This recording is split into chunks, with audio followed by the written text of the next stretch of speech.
Our next topic is characteristics of particle of matter. इसमें जो पहला पॉइंट है ये है particles of matter have spaces between them. जो भी मैटर के पार्टिकल्स होते हैं इनके बीच में स्पेस होता है.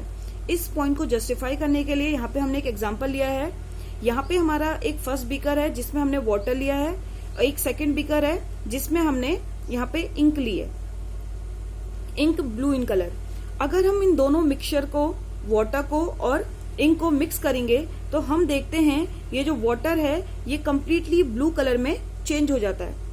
ये जो हमारा एक्सपेरिमेंट था कि हमने वाटर में इंक मिक्स करा और जो पूरा हमारा लिक्विड था ये ब्लू कलर में हो गया, ये जस्टिफाई करता है कि हमारा वाटर में कुछ स्पेस था. अगर वाटर में कुछ स्पेस नहीं होता, अगर किसी भी चीज के बीच में, जैसे अगर ये सपोजेड मैंने बोला कोई भी क्रिस्टल है, इनके बीच में अगर स्पेस नहीं होता तो दूसरी चीज इसमें फिल नहीं हो पाती. लेकिन यहाँ पे था कि वाटर में स्पेस था तभी हमारी जो इंक के पार्टिकल हैं इसमें डिस्पर्स्ड हो गए. तो यहाँ पे से हमें एक जनरल आइडिया मिलता है कि हमारे जो मैटर के पार्टिकल्स हैं इनके जो पार्टिकल्स हैं इनके बीच में कुछ स्पेस होता है, इसी कारण ये इजीली एक दूसरे में मिक्स हो जाते हैं. लेकिन ये जरूरी नहीं कि हर पार्टिकल के बीच का जो स्पेस हो वो सेम हो. जैसे जैसे चीजें चेंज होंगी, चीजों में वेरिएशन आएगा, उनके बीच के जो स्पेसेस हैं इनमें भी वेरिएशन आएगा. तो ये जनरल पॉइंट है कि particles of matter have space between them. ये स्पेस कितना होगा वो वेरी कर सकता है. And second point is particles of matter are continuously moving. अगर हम इस एक्सपेरिमेंट की बात करें, इससे पहले मैं इसका छोटा सा आपको एग्जाम्पल देती हूँ. अगर हमारा कोई भी रूम है जहाँ पे पूरा अंधेरा है, पूरा डार्क है, अगर यहाँ पे हम छोटी सी एक रे ऑफ लाइट, अगर यहाँ पे हम एक हल्की सी लाइट पास करें, ये हमारा एक डार्क रूम है. इस डार्क रूम में हमने एक लाइट पास करी तो हम देखते हैं ये जो लाइट का जो पाथ होता है, जहां पे हमारी लाइट जाती है वहां पे हमें छोटे छोटे पार्टिकल्स रेंडमली मूव होते हुए दिखते हैं. ये एक्सपेरिमेंट आपने इजीली देखा होगा.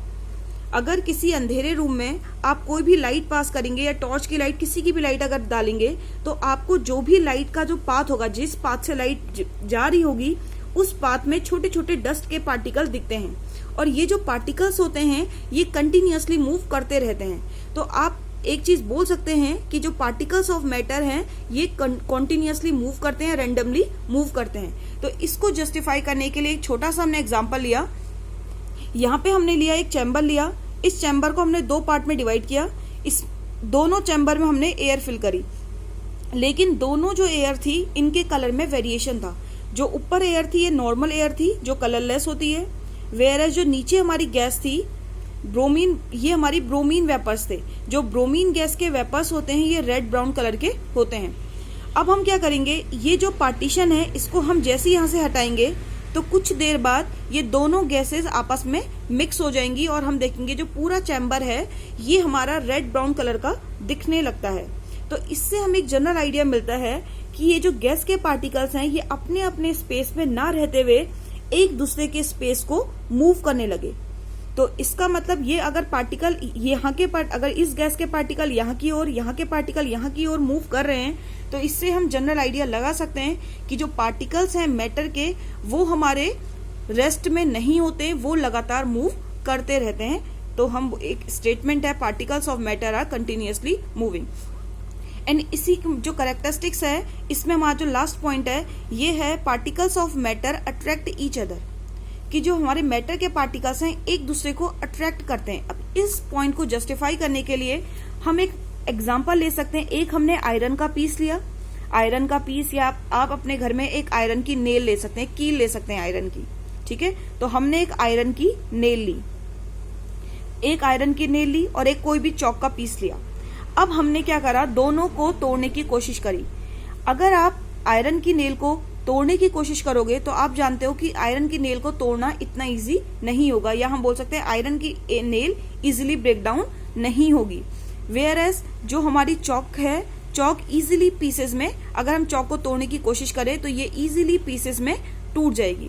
तो यहाँ पे से एक हमें जनरल आइडिया मिलता है कि ये जो आयरन की नेल है ये इजीली क्यों नहीं टूट पा रही है, क्योंकि जो इसके पार्टिकल्स हैं, जो आयरन नेल के पार्टिकल्स हैं, ये एक दूसरे से इतने स्ट्रांगली जुड़े हैं कि इन्हें तोड़ पाना या इन्हें अलग कर पाना थोड़ा हमको हमारे लिए मुश्किल हो रहा है. इन द सेम वे अगर हम चॉक पाउडर की बात करें, चॉक पीस की बात करें, तो चॉक का जो पीस होता है ये इतना ज्यादा हार्ड नहीं, इसके जो पार्टिकल्स होते हैं ये इतने ज्यादा स्ट्रांगली नहीं जुड़े हैं कि हम इन्हें अलग ना कर पाए। तो यहाँ पे से एक हम बोल सकते हैं कि हर एक मैटर में कुछ ना कुछ फोर्स ऑफ अट्रैक्शन है, कुछ ना कुछ अट्रैक्शन है जो उनके पार्टिकल्स को आपस में बाधा रखता है।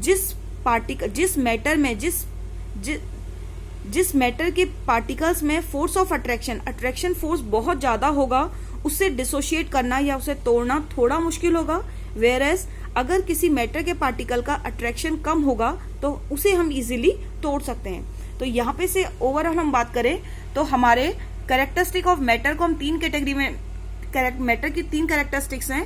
पहला है कि मैटर के पार्टिकल में स्पेस होता है, सेकेंड वन पार्टिकल्स मैटर के कॉन्टिन्यूसली मूव करते हैं, and last one is particles of matter attract each other.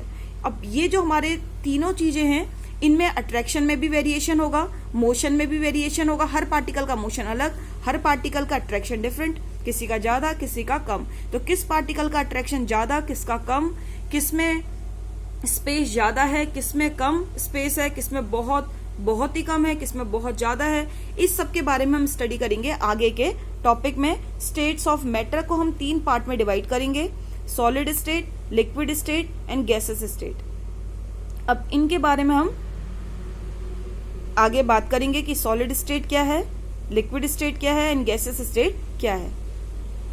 और जब हम इन स्टेट्स के बारे में डिस्कस करेंगे तो हमें यहाँ पे से केमिस्ट्री की कुछ टर्म्स के बारे में भी पता चलेगा, जैसे कंप्रेसिबिलिटी क्या है, डेंसिटी क्या है, डिफ्यूजन क्या है। ये कुछ टर्म्स हैं जो हमारी केमिस्ट्री में यूज होती हैं, इनके बारे में भी हम आगे स्टडी करेंगे।